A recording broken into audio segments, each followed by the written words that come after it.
Hello students, हम लोग NCERT exercise का डिस्कशन कर रहे थे।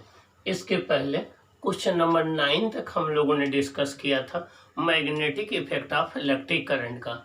अब हम क्वेश्चन नंबर 10 से डिस्कस करेंगे और देखेंगे कि आंसर आप क्या राइट करेंगे। हम इसको राइट करके डिस्कस करके इसलिए दिखा रहे हैं जिससे आप एग्जाम में आपको कोई कंफ्यूजन ना हो कि हमें कितना राइट करना है, क्या राइट करना है। आइए देखते हैं क्वेश्चन नंबर 10 क्या है। Imagine you are sitting in a chamber.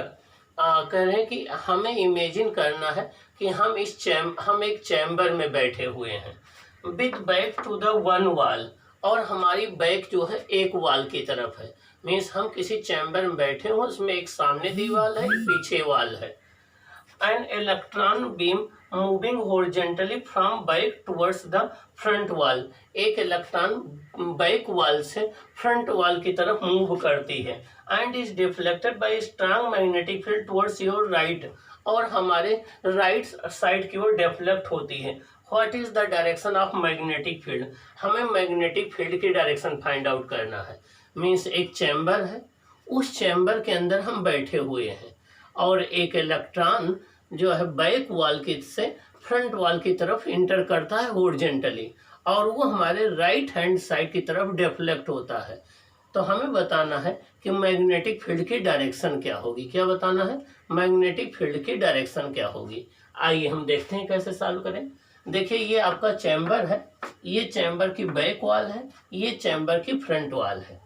ये आपका एक चैम्बर है, ये चैम्बर के अंदर हम बैठे हुए हैं, ये चैम्बर की बैक वॉल है, ये चैम्बर की फ्रंट वॉल है। आपको दिया गया है कि एक चैम्बर है, उस चैम्बर में हम बैठे हुए हैं और हमारी बैक एक वॉल की तरफ है और एक इलेक्ट्रॉन बीम बैक वॉल से इंटर करती है। तो देखिए, ये एक इलेक्ट्रॉन बीम है, ये बैक वॉल से इंटर करती है। ये देखिए v वेलोसिटी से फ्रंट वॉल की तरफ जा रही है। हमें पता है कि करंट की डायरेक्शन इलेक्ट्रॉन के अपोजिट मानी जाती है। तो अगर कोई इलेक्ट्रॉन बीम बैक वॉल से फ्रंट वॉल की तरफ जा रही होगी तो करंट जो है वो फ्रंट वॉल से बैक वॉल की तरफ जाएगी। ये करंट की डायरेक्शन हो जाएगी। क्या हो जाएगी?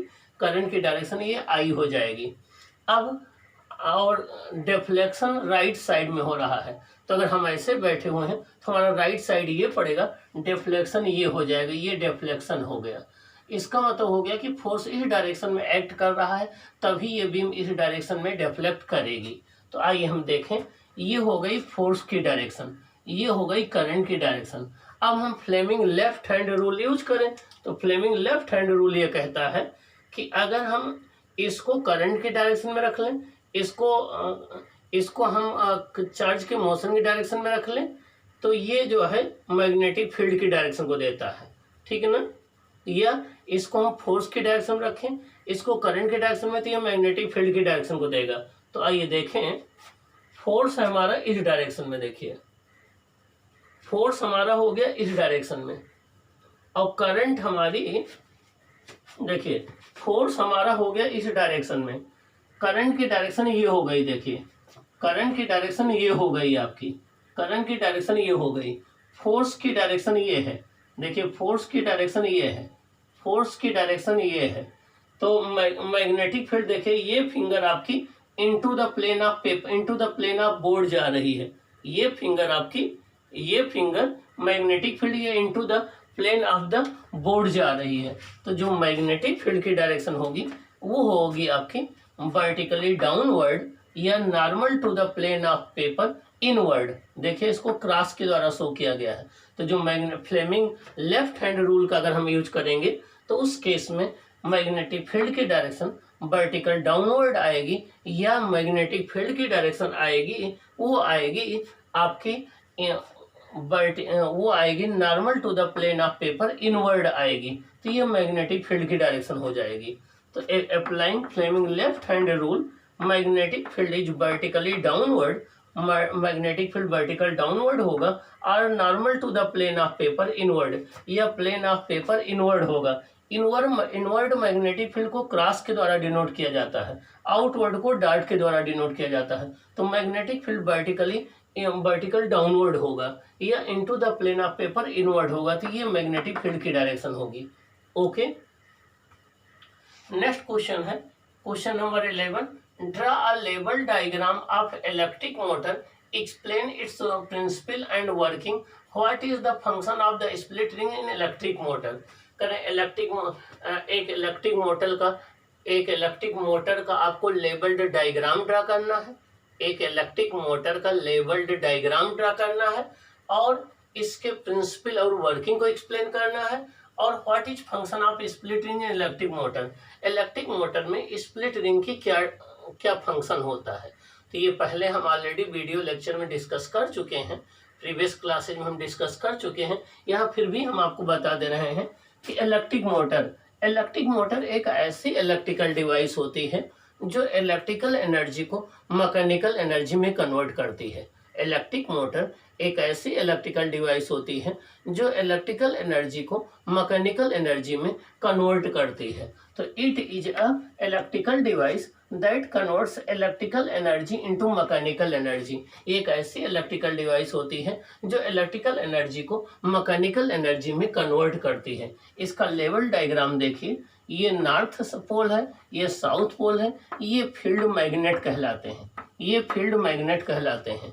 ए बी सी डी आर्मेचर होती है जो कि एक रेक्टेंगुलर कॉइल होती है, ये एक्सिस ऑफ द कॉइल होता है जिसके अबाउट ये रोटेट करती है। ये आपकी R1 R2 स्प्लिट रिंग होती हैं, B1 B2 कार्बन ब्रशेज होते हैं, ये बैटरी होती है। ये इसका जो है ये इसका लेवल्ड डायग्राम है। अब आपसे पूछा गया है explain its principle and working. इसका प्रिंसिपल क्या है? इसका प्रिंसिपल ये है कि जब भी एक करंट कैरिंग कॉइल को मैग्नेटिक फील्ड में रखा जाता है, जब भी किसी करंट कैरिंग कॉइल को हम मैग्नेटिक फील्ड में रखते हैं तो उस पर एक मैग्नेटिक टार्क एक्ट करता है और उस टार्क की वजह से वो रोटेट करती है।